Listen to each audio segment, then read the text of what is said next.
Today I'm going to show you a slightly different version of my world famous one pot. And the one pot is exactly that. Everything ends up in one pot eventually. To start off with, it's two different pots.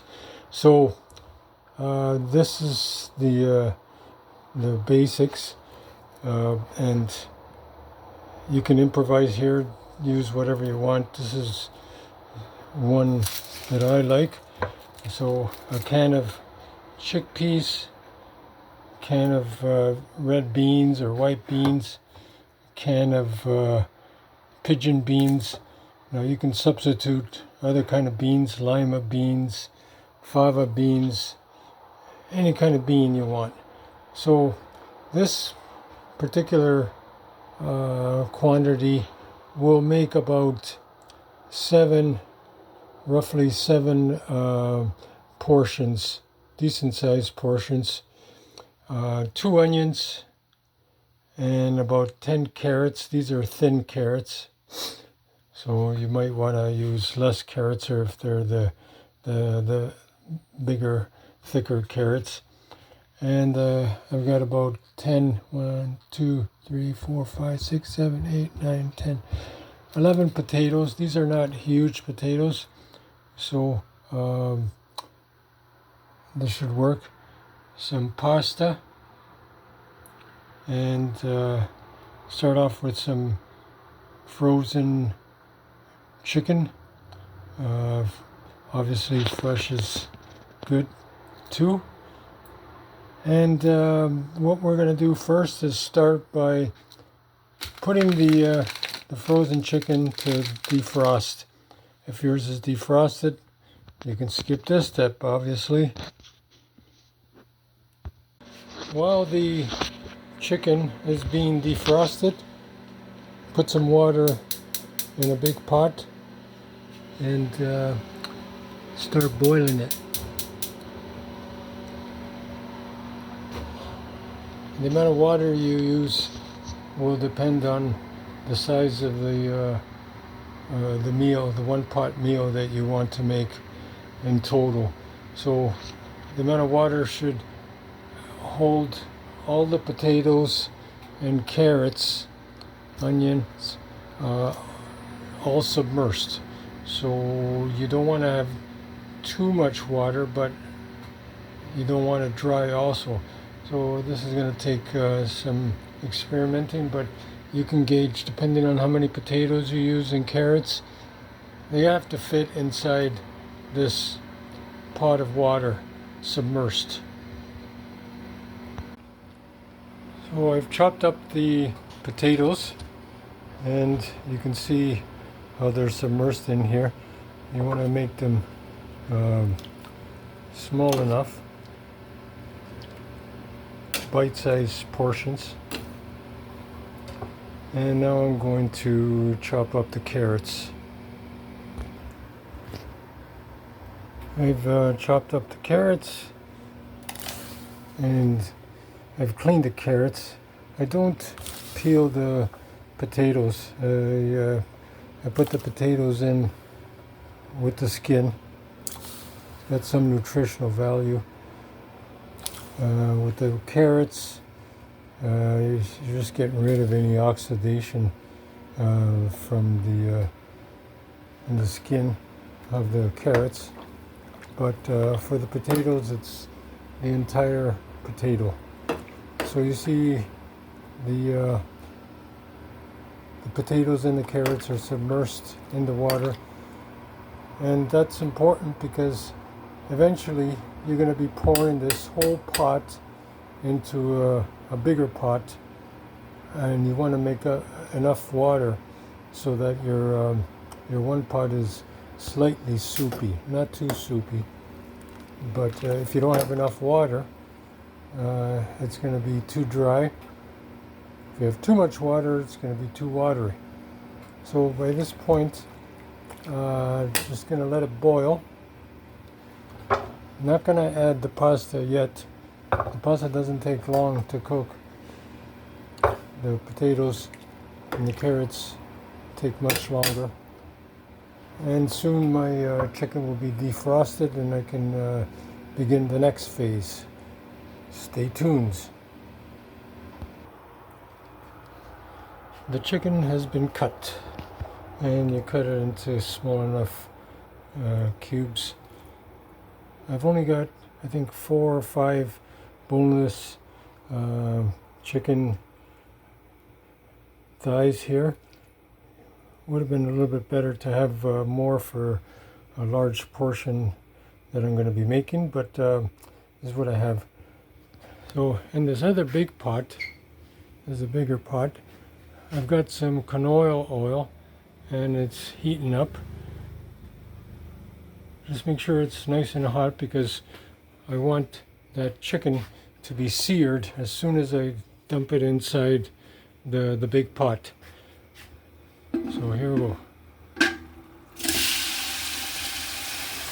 One more thing, notice I'm using one of these plastic cutting boards for the chicken, just to avoid cross-contamination on the board that I use for the vegetables and onions and potatoes, etc.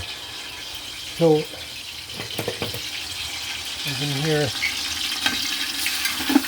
this thing going at it.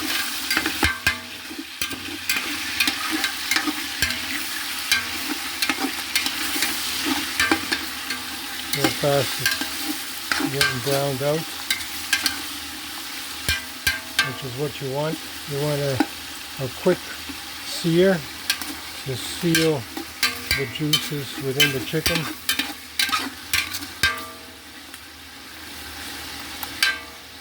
You don't want it to be a prolonged process because you will lose flavor if it's going for too long. This way the chicken is sealed, whatever you want to call it. So let that go a little bit longer and I'll show you the next step. What I use, in some cases I use this mild curry, Patak's mild curry. It's pretty nice, very flavorful. It's a thick curry paste. You can get these in more of a liquid form, but I like to start off with a concentrated paste like this. And for this large pot, I'm using maybe a third of this jar, slightly more than a third, getting closer to a half a jar. It's pretty thick. I'm going to be adding water to this eventually, but once the chicken is seared, you add this paste and the paste will stick to the outside of the chicken and it will make it quite flavorful. It's got a strong odor, but it's quite delightful.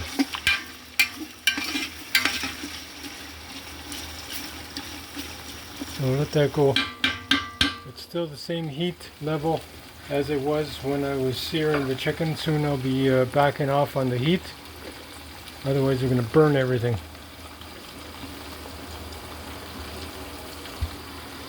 So I've backed off on the heat.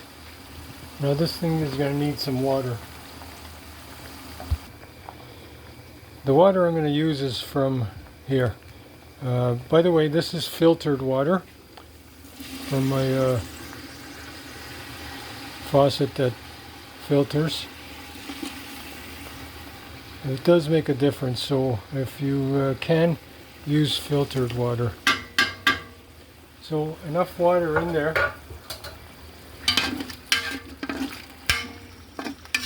to pretty much prevent the chicken from getting burnt. And don't worry about it, there's some pieces of carrots in there. Who cares? It's all going to end up in the same place anyways, if you know what I mean.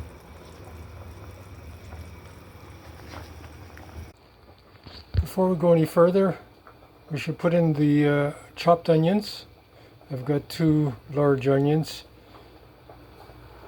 and this is going to be going in at this stage here.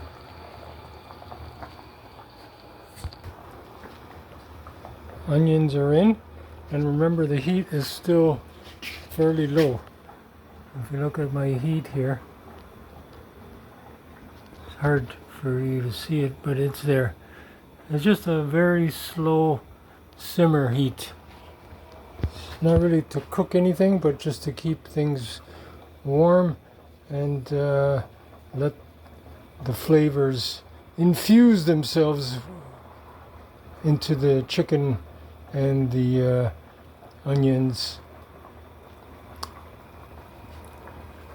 This thing is still going well. And then over here I've prepared the beans. So I've got 3 cans of different kind of beans, and rinse, wash and rinse.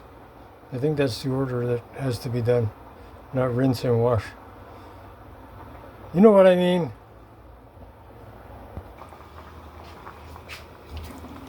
The beans have entered the big pot, the infamous one pot. And you can see right now we're lacking water. It's too dry. So what we're going to do is steal from here and put in there. Steal from here and put in there. I took 2 of these of water and put it into the big one pot. At this point, the potatoes and the carrots are pretty cooked. You can sample one of them for yourself to see. So I'm going to dump the pasta inside this pot here. Give it a quick stir. And I think we're going to need to add more water eventually, but for now, just leave it at that. This will be okay to cook that pasta. You don't want to go too much. Normally, if you go 10 minutes to cook the pasta, you might want to do about 5 minutes of this. Why? Because once we put it into the big one pot, the pasta is going to cook the remainder of the time. So just let that go for about another 5 minutes, and then we're going to dump this pot into the one pot. Well, this is one pot too, and that's one pot. One pot and one pot make 2 pot. Not 2 pack, 2 pot. Make 2 pot, but how do I end up with 1 pot? It's so confusing. I thought computers were confusing. Here's an added twist. I've added 2 teaspoons of jerk seasoning. I could have seasoned the chicken that way, but I don't think it matters when you're doing something like this in a one pot. So I've just added it after the fact. You don't want to go too heavy on the jerk because it's going to overpower the curry. And that's the main taste that we're after. It's the curry. It's all about the curry. The curry. Madam Curry.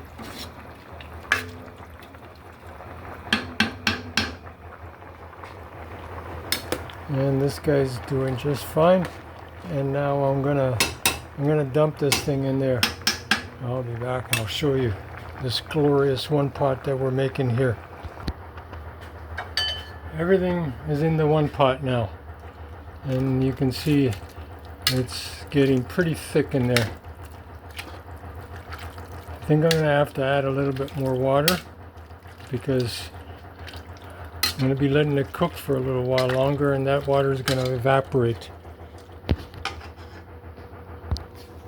By the way, after I add all the potatoes and carrots And the water from this pot, I crank up the heat a little bit, not a lot, because we're going to need more power to cook all this. I need more power, Captain. I need more power. No, that's not the way it goes. It goes, Scotty, I need more power, Scotty, Scotty. And then Scotty says, Captain, I just can't do it, Captain. Captain, I just can't do it. Scotty, I need more power. Something like that. I'm not a Star Trek guy, but I remember it goes something like that. I probably don't need to say this, but I'm going to. Once you open up these jars, they need to be refrigerated. Do not leave them on the shelf after opened. They should be refrigerated. This is what it should look like as far as heat level. You see how you do have a little bit of boiling there? Not a lot, but the edges you can tell that the heat is high enough for some boiling to take place. And you probably want to go at this for another 5 to 10 minutes at the most, and then turn it down on really low heat, because at that point you're not cooking it anymore, you're just keeping it warm for the flavor infusion. See, right now it's starting to boil too much, so I'm going to turn it down.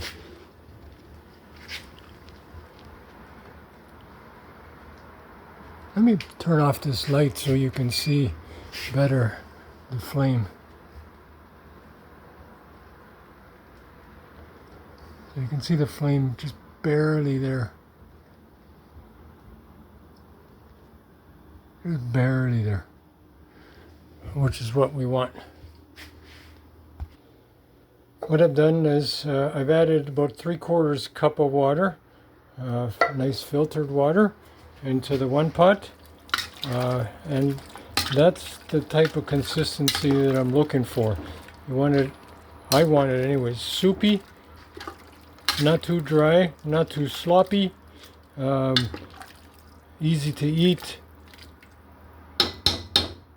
and it'll keep you nice and full.